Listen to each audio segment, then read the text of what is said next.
he has identified that with a regulator ensuring the sharing of infrastructure, then it's possible to see an additional 3 to 4 billion barrels, in addition to the 24 billion barrels expected to flow in oil and gas over the next 30 to 40 to 50 years.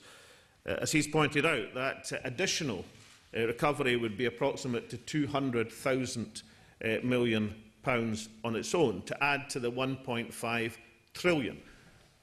One of the most important things I ever got told when I was an economist is, for most folk, anything over £1 million is just a big number. But 1.5 trillion is a very, very big number. That's the estimated value, the wholesale value of North Sea oil and gas over the next 40 or 50 years or so. What's a trillion? A trillion is 1,000 billion. What's a billion? 1,000 million. So it's 1,000 million.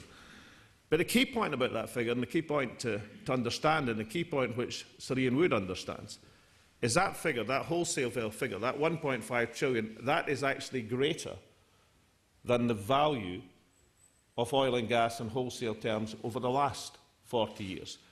And the key point he makes in his report is about how to extend and augment that.